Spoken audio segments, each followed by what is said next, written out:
Eu começo falando sobre a saúde bucal. Segundo a Organização Mundial da Saúde, cerca de 30% da população mundial sofre de um transtorno chamado bruxismo.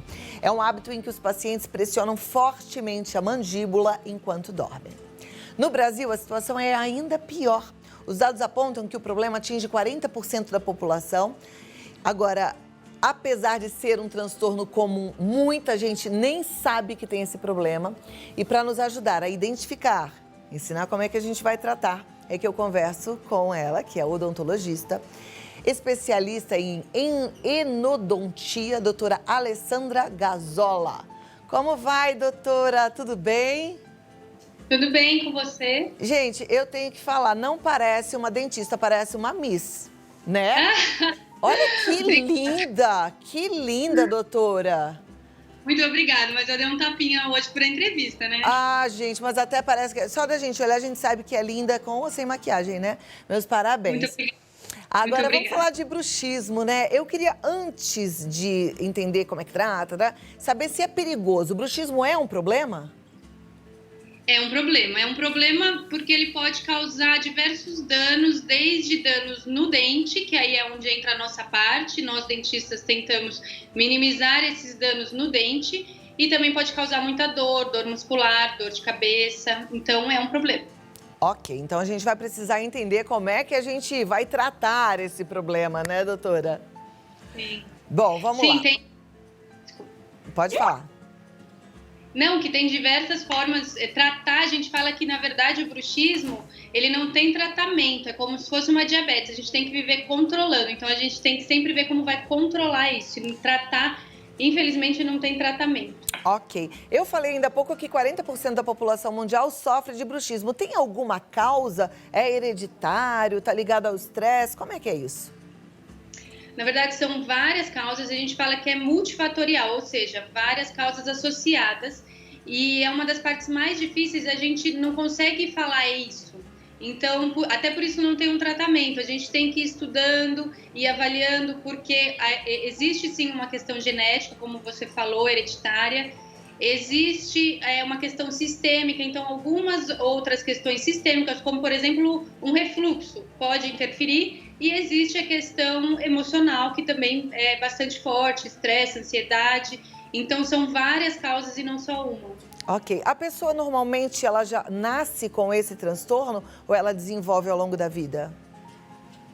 Por exemplo, se isso for realmente uma questão forte genética, que isso, vamos dizer que em uma determinada pessoa, a principal causa dela é genético. É possível que ela apresente isso desde a infância, mas não é uma regra. Aliás, o que menos existe na questão bruxismo são regras. A gente sempre tem que avaliar caso a caso, porque a pessoa pode sim desenvolver isso ao longo da vida, principalmente se o que está pegando é a questão emocional, estresse, isso tem períodos da vida onde está mais alto, períodos que está mais baixo, então o bruxismo também não é uma coisa que vai se manter ao longo da vida, ele pode ter uma fase que ele está mais evidente, está pior, outras fases está mais controlado, e pode ser desde sempre, desde a infância, a pessoa pode apresentar isso sim.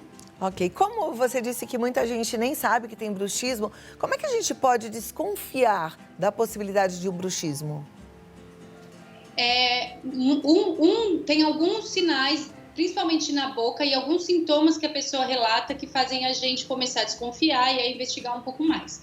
Na boca, é muito característico o desgaste dos dentes, então isso... uma pessoa que é mais detalhista, mais cuidadosa, pode reparar, mas principalmente nas consultas periódicas num profissional, os dentistas sempre vão olhar isso. Então, se tiver algum sintoma de desgaste de dente, se é uma pessoa que vira e mexe, está quebrando, sabe aquela pessoa que toda hora, quebrei a pontinha de um dente, quebrei a pontinha do dente, pode desconfiar que pode estar pegando um bruxismo aí. E dor de cabeça, dor muscular. O bruxismo não é a única causa de dor, então não é que uma pessoa que tem dor de cabeça constante, necessariamente é o bruxismo que está causando.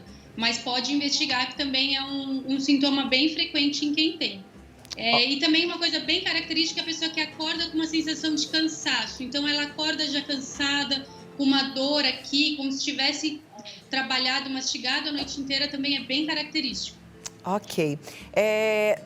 Eu falei que tem muita gente que aperta os dentes à noite, que isso já é bruxismo, mas tem muita gente que range os dentes. Ranger os dentes também é bruxismo? Também. O bruxismo ele pode ser o apertamento ou o ranger dos dentes. E hoje uma linha aí de estudos mais atualizada fala até em bruxismo sem apertar, que é, por exemplo, quando você tem um tique de ficar fazendo assim e o dente não aperta, mas o seu músculo fica numa posição que ele está fazendo uma atividade constante, isso também pode ser caracterizado como um bruxismo. Ok. Existem tratamentos para o bruxismo, como você falou, né? Não a cura do bruxismo. Quais seriam esses tratamentos? O que é que a gente precisa entender e aprender sobre isso? A gente vai sempre trabalhar, como eu falei, para controlar esse bruxismo. Uma coisa que é fundamental quando a gente vai falar de tratamento é a gente entender que existem dois tipos de bruxismo que são diferentes e as abordagens que a gente vai fazer para cada um são diferentes. Que é o bruxismo do sono, que é o que a pessoa tem enquanto ela está dormindo, e o bruxismo que a gente chama de vigília, que é o bruxismo durante o dia. Então, o bruxismo do sono ele é até um pouco mais difícil de tratar porque a pessoa está completamente inconsciente. Então, a placa de bruxismo, que eu até trouxe uma aqui para vocês verem, a placa de bruxismo, ela é conhecida como um tratamento, mas ela não vai tratar o bruxismo, porque é importante a gente entender que o bruxismo é uma questão muito muscular. Então, é quando os músculos da mastigação contraem. O dente é uma das consequências. Nessa contração, encosta os dentes, range os dentes, mas tem toda uma questão muscular. A placa, ela vai evitar que ao contrair essa musculatura e apertar os dentes desgastem ou os dentes fraturem. Mas essa tensão muscular, a placa não vai resolver. Eu amei ouvir isso, porque eu uso a minha plaquinha de bruxismo à noite e fico pensando, mas aqui vai continuar apertando, né? O meu músculo vai continuar trabalhando e isso pode acarretar outros sintomas, como a dor de cabeça, por exemplo. Então eu vou te pedir 2 minutinhos e a gente continua falando sobre isso, especialmente sobre os tratamentos, já. Combinado? Claro, tô te esperando. Perfeito. Doutora Adriana ensinando pra gente sobre bruxismo. Olha como é importante a gente falar com profissionais especializados. Porque muitas vezes a gente tem, sim, um excelente dentista que tá cuidando da gente, mas a gente não sabe de algumas coisas. Então a gente vai aprender até pra depois levar num bate-papo, conversar mesmo, trocar ideia com um profissional. Adriana Alessandra, essa produção tá... Doutora, eles me põem uma plaquinha falando que é Adriana e eu leio aqui que é Alessandra. Afinal de contas, Adriana, produção, é Adriana Gasoli, eu estava certa. Vamos lá. Então vamos falar dos tratamentos, né? Se eu uso a plaquinha, eu protejo os meus dentes, pelo que eu estou entendendo. Mas eu não trato o bruxismo. Exatamente. Para a gente tratar o bruxismo, especialmente quando é o bruxismo do sono, que a pessoa está inconsciente, tem que ser multidisciplinar, ou seja, a gente tem que envolver outros profissionais, outras especialidades, porque existe uma relação muito forte, por exemplo, com a qualidade do sono. A gente sabe que esse movimento da musculatura de contrair, de fazer esse esforço, acontece em determinada fase do sono. Então, quanto mais a gente conseguir descansar, atingir um sono mais pesado, menor a chance da gente ficar fazendo esse bruxismo. Então, muitas vezes a gente envolve um profissional do sono, existem alguns cuidados que a gente pode ter, chama higiene do sono, a gente fazer uma higiene do sono para ter certeza que a pessoa vai ter um sono de melhor qualidade, porque aí existe menos chance dela fazer esse movimento muscular. Além da questão emocional, então, psicólogo, tudo isso a gente pode envolver para conseguir que a pessoa consiga relaxar mais durante o sono, emendar um sono mais pesado, que aí a gente diminui a chance dessa contração muscular tão forte durante o sono. Perfeito. Eu já ouvi falar que, em alguns casos, aplica-se também a toxina botulínica para relaxar essa musculatura. Funciona ou não? Sim, a toxina botulínica, ela é bem polêmico o quanto ela deve ser usada ou não para essa finalidade. Ela funciona no sentido que ela vai paralisar o músculo, então o músculo não vai conseguir contrair. Com certeza você vai, quem tem dor, isso é principalmente usado para quem tem dor muscular, você vai resolver a dor da pessoa. Mas a grande questão é que isso acontece por um determinado tempo. Então a toxina botulínica, ela vai ter um efeito aí de 4 a 6 meses, dependendo do quanto a pessoa força essa musculatura, até menos. E aí depois você tratou você tratou o efeito, a causa, que é toda essa tensão muscular, essa questão do porquê a gente tem que entender que assim, é o nosso sistema nervoso central que manda essa ordem para a gente contrair. Por que isso acontece? Aí que a gente tem que começar um processo de conhecimento. Por que é como se a gente estivesse num estado de alerta, num estado de que a gente tem que contrair para fugir o tempo todo. Então, é um processo muito mais... Se a gente quiser pegar o problema na raiz, digamos assim, é um processo muito mais de você entender por que você está nesse estado de alerta 24 horas por dia, inclusive durante o sono. Isso vai ter um efeito muito mais duradouro do que a toxina. Então, a toxina ela vai resolver, mas um período muito curto. E aí você ficar reaplicando essa toxina de 6 em 6 meses é o que já tem bastante estudo dizendo que não deve ser feito, que podem ter alguns outros efeitos colaterais na parte óssea. Se a gente aplicar a toxina, passou o efeito, aplica de novo, passou o efeito, aplica de novo. Isso não é legal. É muito melhor se a gente voltar para a causa e entender o que está acontecendo com essa pessoa. Olha aí, por isso a importância de buscar um bom profissional, alguém especializado nesse assunto. E a gente está conversando com a doutora Adriana exatamente por isso. Agora, doutora, só para a gente reforçar um pouquinho, quais são as consequências? Eu sei que você já falou, mas assim, o que pode acontecer com quem tem bruxismo e não cuida? As primeiras consequências podem ser na boca. Os dentes, eles podem ficar desgastados e aí a pessoa jovem tem um dente grandão. Quando a gente vai vendo ao longo da vida, esse dente vai diminuindo, dependendo do grau do bruxismo, às vezes nem tantos anos assim. Às vezes a gente vê pessoas jovens com já um dentinho pequenininho. Então, a perda estética e a perda de função desses dentes vai acontecendo conforme você vai desgastando.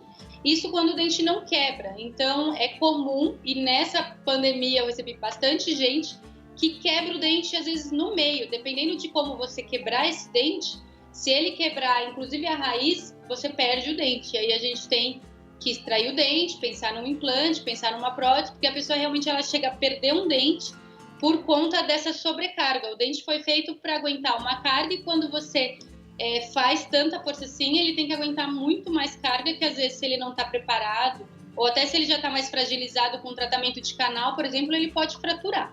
Isso são os efeitos na boca. E aí tem toda a questão muscular, a pessoa pode ter bastante dor muscular, dor de cabeça, dor na nuca. Então, dores musculares também são algumas coisas que podem acontecer. Desgaste da articulação da ATM também pode acontecer? Pode acontecer não só o desgaste, como às vezes essa articulação ela pode se movimentar, ela pode sair do lugar, que é o deslocamento, que aí também isso tem que...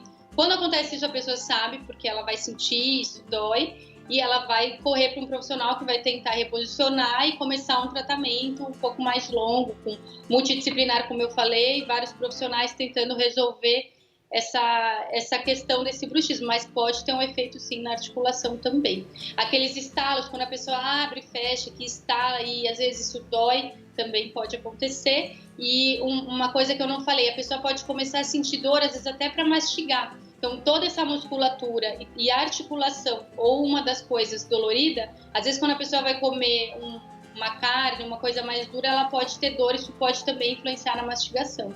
Perfeito. Importante a gente cuidar. Muito obrigada pelo alerta, né? E por trazer pra gente essas informações preciosas. Eu te agradeço e conto contigo na próxima oportunidade, tá bom? Eu que agradeço. Muito obrigada. Obrigada, doutora. A doutora Adriana, ela tá no site www.identitaestética.com.br, no Instagram Identitar Estética e o Instagram também, dra.adrianagazola. E o telefone, se você quiser marcar um bate-papo, é o 11 21 57 6555 ou até mesmo pelo WhatsApp. É o 11 98882 5570. Muito bom o assunto, né?